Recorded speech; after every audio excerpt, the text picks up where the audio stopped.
As I was studying the other day, for some reason God loves to take me to the story in Second Kings where there was this woman, and one thing about the woman in Second Kings that her husband died, and so she had a catastrophic event too. But it revealed some things that was going on behind the scenes, and it made me realize that so many people are in relationships and in situations that is hidden, and they're going through these quiet storms, and they're going through so much that we don't even realize it. And one of those things that is being bred in today's society, in today's generation, is this thing called a narcissist. So today I'm going to talk about 10 indicators that you might be dating a narcissist. And if y'all stick with me, I promise you, y'all going to love this. But where was her friends that she couldn't be real with her friends? We're talking about the woman in 2 Kings chapter 4, that she was suffering in silence while her family was going through a financial situation. But you notice that she wasn't able to tell nobody. And it wasn't until it all blew up or the husband died that she was able to come forth and speak about it. How many of us are hiding in quiet storms and we're dating people that we're suffering in silence and nobody really knows what we're going through because we hide it behind the house and we don't have any voices that we could talk to? Is it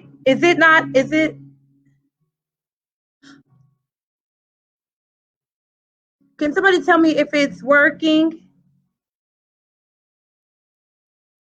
Is it working? If y'all can see me, give me some hearts, because I don't know if this thing is actually working. If you can see me, give me some hearts. If you can see me, say, I can see you. If it's not buffering, tell me, I can see you. If you can see me, give me some hearts, give me some hearts, give me some hearts, give me some hearts. If you can see me, give me some hearts. If you can see me, give me some hearts.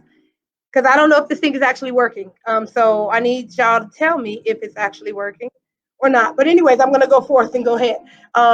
Y'all get these numbers up. If y'all can't see me, let me know. If you can see me, let me know. I can't. Let me see. I don't know why this thing isn't.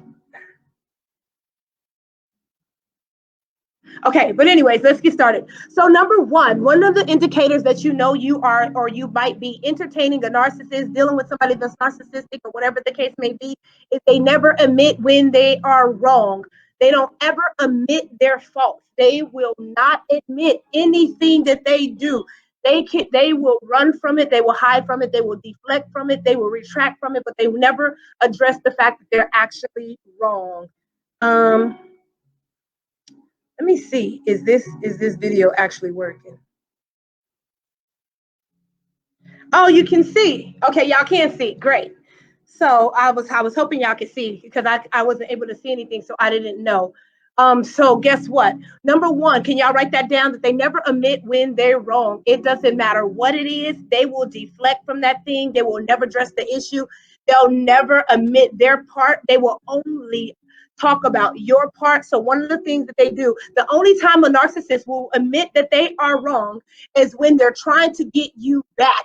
They might come crawling back. They might say, admit that they're sorry then, but that's only to feed their supply. So that's only to draw you back in. Will I say, oh, well, you know what? I was sorry for this, but then this is what they do. They're going to give you a half apology. It's not going to be an apology that is serious or sincere. And the only reason they're apologizing is because it benefits them. Number two, they never have empathy or real care for your interests, your goals, or your life. Everything is to benefit them in any type of way. And so I hope this is helping y'all so far. And so guess what? One of the things they do is they never show real empathy. They have this thing called fake empathy. They will pretend that they care for you. They will pretend that they like you. They will pretend that they're there for you. But our reality is it's only benefiting them. So there is motives behind it. Number three way to indicate that you might be dating a narcissist is they blame everybody other than themselves for their actions. They will blame everybody other than themselves for their action. It is the number one rule. It's the number one sin of marriage is blame shifting. Blame shifting started in the garden with Adam and Eve. When God asked Adam, what did you do? He said, it's the woman you gave me. And the woman went from there and she said, well, it was the serpent. And so then God talked to the serpent and cursed him to the ground. So if you're in a relationship where the person never can admit their mistakes and they're always blaming somebody else, you see it. This is what they do. well, I didn't grow up with my daddy. I didn't have my mama. This is the reason why I do this. This is the reason why I do that. And you're 40 years old now. You're 40 years old and you're still talking about something that your mama did 10, 13, 30, 40, 50 years ago. That's not acceptable, because at some point you have to make a choice for your life. And you have to be willing to own it. You have to be willing to change it. You have to be willing to say, either I can become this or I can change and be different from this.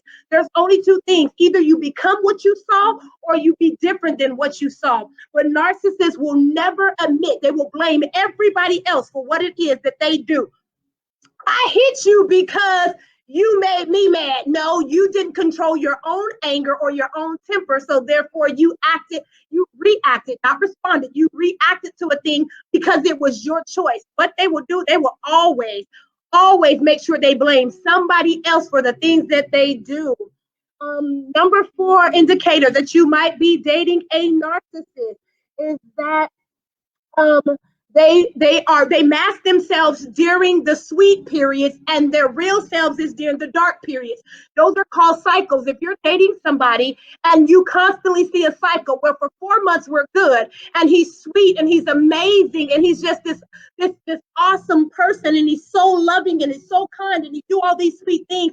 Baby, that's a trap. That's called to keep you in rotation with whatever narcissist supplies that they need, that they will do all this stuff. It's called hoovering. They will text you a lot, call you a lot, check up on you. You know how when you first start, you think that that's cute. Like, oh my gosh, he calls me all day. Oh my gosh, he checks up on me all day. Oh my God, they're doing this. That's a sign of hovering. And so basically they over give you all this attention and affection and love, only to drop you later. So you got to be mindful of a person that's overdoing it. It's okay to text me throughout the day, tell me I'm beautiful, but when you're over killing it, oh my gosh, I can't live without you. If a person said they can't live without you, run. That means later on they could possibly kill you if you try to leave them. Okay, I hope y'all caught that. If a person can't live without you, run, because chances are that can lead to abuse. That's obsessiveness, and you don't need to be obsessed with nobody but Jesus Christ. And so what they'll do is they're sweet during these periods, and then there's a period of darkness where you go through total hell and you don't even recognize this person. Like, who are you? Where did you come from? What spirit are you under? And so you have to understand the cycles of a narcissist. They might be 3 months. Pay attention and monitor the cycles. If we're good for 3 months and then we have this crash for another 3 months, then we're good 3 months, we have this crash, and it's a cycle about every 3 or 4 months, you have to know they change with seasons as well. So be paying attention to that. That's a sign that you might be entertaining a narcissist. Another one is they will only see what you did, but never what they do. They will say, well, you did this to me, but never take into place, well, you cheated, you lied, you stole, you did X, Y, and Z. So then I got mad, and I might have reacted to what you did, but initially you did something. But they will eliminate everything that they did and put it all off on you. Well, you shouldn't have responded like that, and you shouldn't have acted like that, and you shouldn't have did that. And why did you do that? Never take into account that, man, I might have provoked this, or I might have done this, or I'm the reason why this happened. You guys share this video. I hope this is helping you all. Yes. And so I hear some people saying that we're helping them. And so I appreciate that. But what they do is they mask it. Can somebody put cycles? Watch the cycles of masking, where they're extremely sweet and then they're this horrible person. You might be entertaining a narcissist. Here's number 6. They get mad when you won't let them victimize you. Have you ever seen a person get mad when you won't let them do you wrong? When you speak up for yourself, when you begin to stand up for yourself, when you begin to take notice, when you begin to say, I'm not going to deal with that, you're not going to do it. This is what they tend to do. They will discard you, and they will cut off communication. They will not talk to you. They will get an attitude with you because you wouldn't let them do you wrong. How you get mad because I'm not going to let you mistreat me? It's called a standard.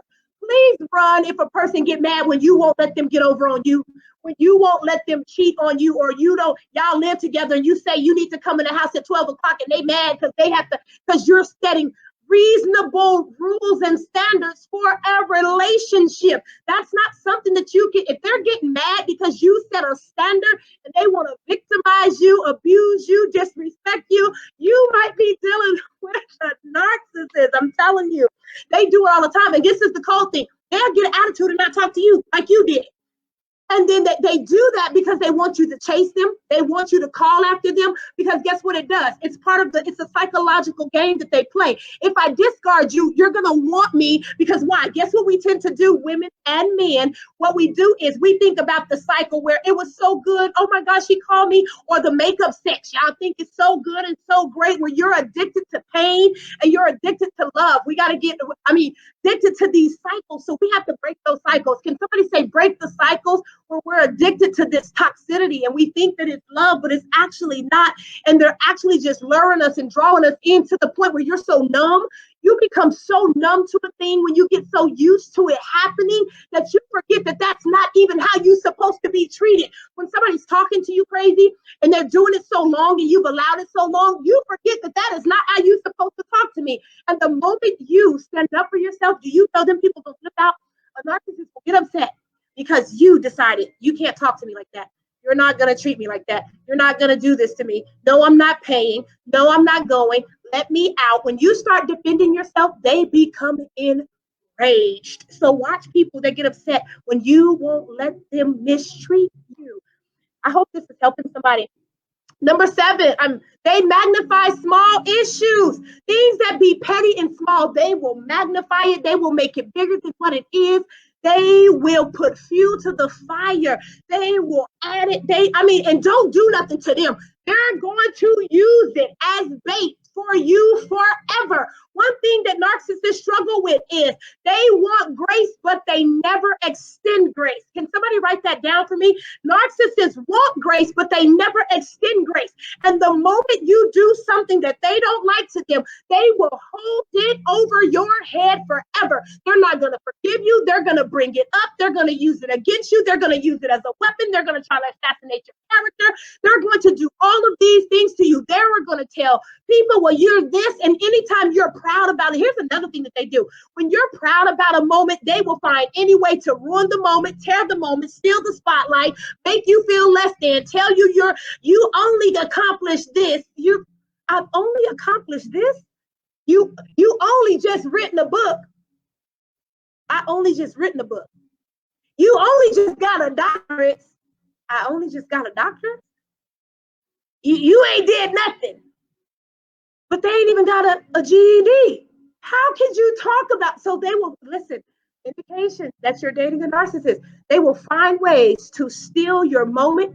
They will ruin moments for you. Can somebody write that? Narcissists will always ruin a good moment for you. They will ruin your birthday. They will ruin an anniversary. They will ruin an engagement. They will ruin a celebration of you getting a degree. Can y'all share this video? Get some people on here and start a watch party if you don't mind. Listen, I hope this video is blessing you. We are number 7, an indicator that they magnify it, but they also, they will use it against you as a weapon forever. They never let it go.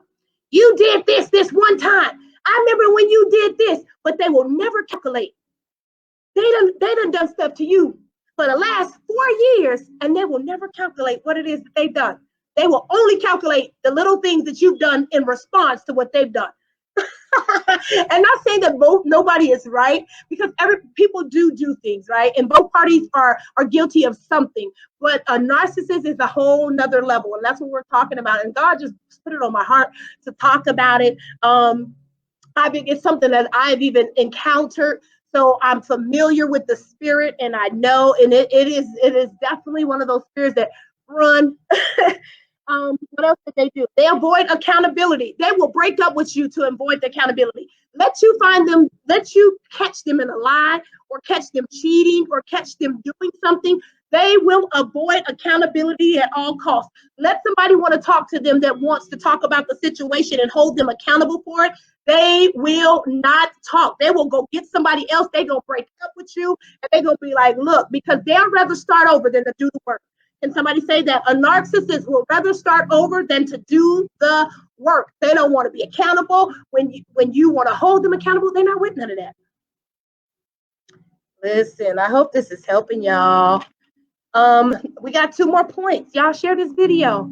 Number 9, they constantly manufacture insecurities. What do you mean? They will basically, what they do is they constantly compare you to other people.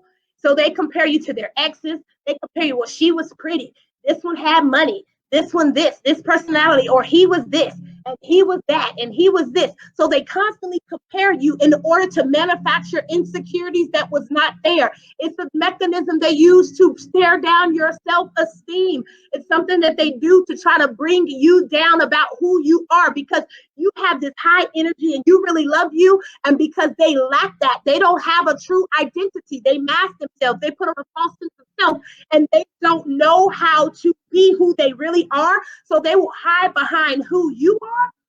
And then what they'll do is they'll strip you and make you become something that you actually aren't. And they will flip it too. You're like this. No, that's really how you are, but you want to say that I'm like that. So y'all got to watch that. I hope this is helping y'all. Look, is this helping y'all? If this is helping y'all, give me some hearts and give me some love. So basically, what they do is they will manufacture insecurities that you never had. Now you question yourself. Am I really like this? Do you think I'm like this? Am I really not? Oh, will nobody else want me? Oh my gosh. And then once they're indoctrinating you. So basically, if you hear something long enough for a period of time, you'll begin to believe it. Doubt will begin to set in. You'll begin to believe stuff that you know for a fact that's not you. You know that's not your character. And you know that's not how you roll. You know that's not how you act. They will do things to provoke you and then call you crazy. Can somebody write that down? They will do stuff that provoke you and then go tell everybody you crazy. You crazy. She was crazy. No, did you not realize you did X, Y, and Z? And they're tired of your BS. They're tired of your games. They're tired of playing. And so they're at a breaking point, but they're just frustrated. So it's not that these people are crazy. I've seen it. Boy, they will manufacture a lie about people. I watch very carefully people that call other people crazy, but they won't break up with people. If they're so crazy, why won't you leave them?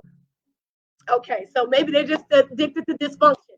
I don't know. I hope this is helping y'all. Listen, number 10, they will try to ruin you to cover them. They will try to ruin you in order to cover themselves. What do you mean? Let's go to the story of David. When David wanted to sleep with Bathsheba, and he successfully did that, he went to get Uriah. And when he went to get Uriah, he tried to have Uriah sleep with his wife. But because Uriah had so much integrity, he didn't even leave the footstep of David's house. He didn't even go home to even sleep with his wife. And so because David got so infuriated when he found out that Uriah didn't sleep with his wife, he sent Uriah with marching orders to have him killed to cover his mess. Narcissistic people they will ruin you to cover them.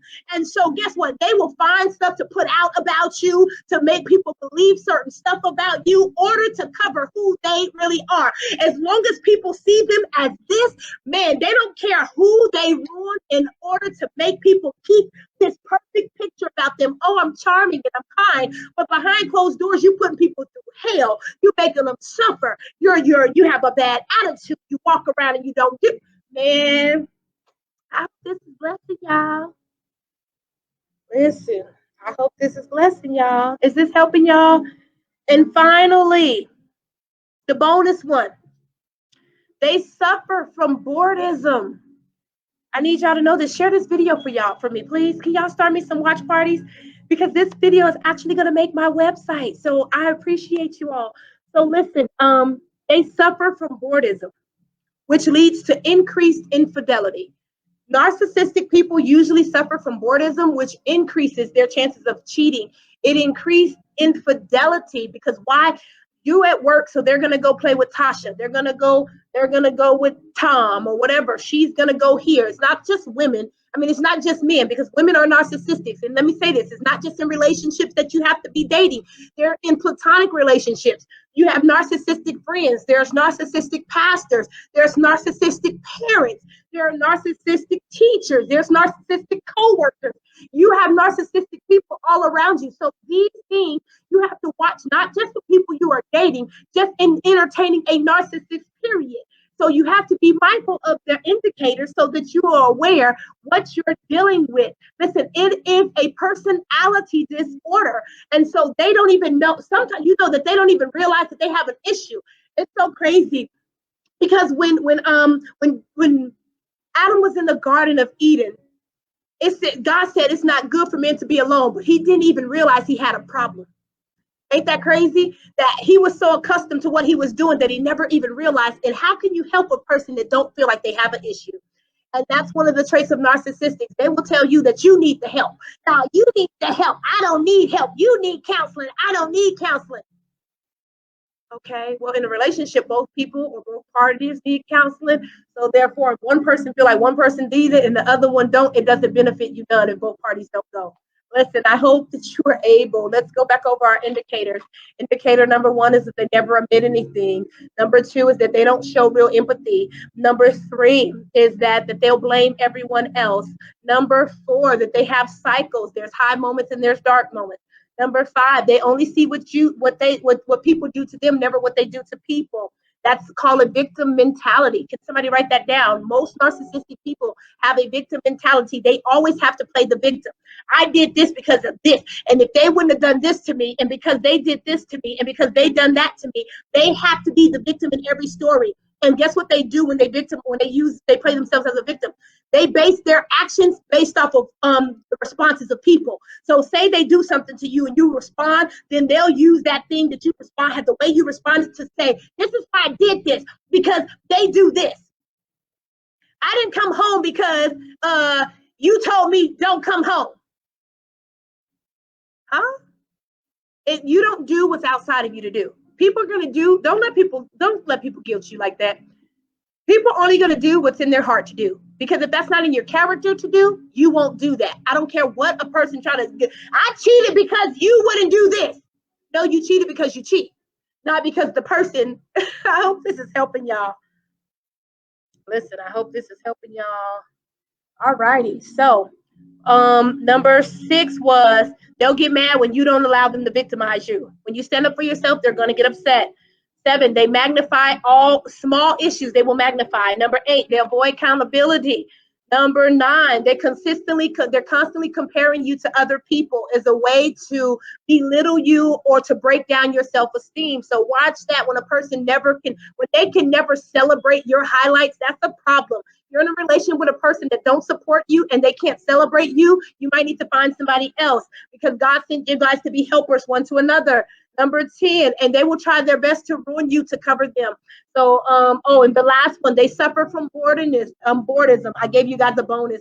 They suffer from boredom. If you would like to hear more of this information, listen, follow me on Relationship Roadmaps, where I'm going to be putting up a lot of different videos about all of this different stuff. And guess what?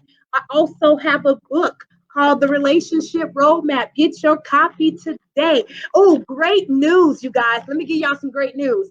My book just got approved for its hard copy on Amazon. Finally, I have been trying for the last month since I launched the actual ebook. I've been trying to get my hard copy approved, and I've been off by little centimeters. And yesterday I got an email saying, congratulations, you have just been approved. Your book is through. So now you guys can get a hardback. The hardbacks are available and they are on Amazon. And guess what? They're also going to be on my website. So I'm going to be selling them personally. If you don't want to pay Amazon and you just want to pay directly, that's going to be an option as well. And so I'm so excited. I hope this was able to help you guys. I hope it was able to bless you. Listen, be mindful of the indicators. This is a personality disorder. Don't try to play savior to anybody. You can't save people. We try to wait and hope people are going to change. Listen, don't waste that time in your life. Don't even try to attempt to go through the hell and the heartache that you're going to go if you're dating a narcissist. Get out of the situation. Find you a support system. Thank you, Holy Spirit. Before I get off of here, the Holy Spirit wants me to share some ways that you overcome a narcissist. 1, when they try to let you go, don't go back. Number 1, can somebody put that? Don't go back. The greatest way to get over a narcissist is no communication at all. Cut off all contact with them. Find you a support system. Get you a therapist. Get you around some friends that's going to hold you accountable to not dealing with this person. Your life is worth so much more. Listen, I always say this. I said, I always say that we can't damage each other. Nobody has the right to damage you. And so, therefore, abuse is damaging. You're going to suffer hurt in a relationship, but abuse is damaging, and nobody has that right to damage you. So, I'm Pastor Amy Rucker. I hope this video was able to help you. This was 10 indicators that you could be dating a narcissist.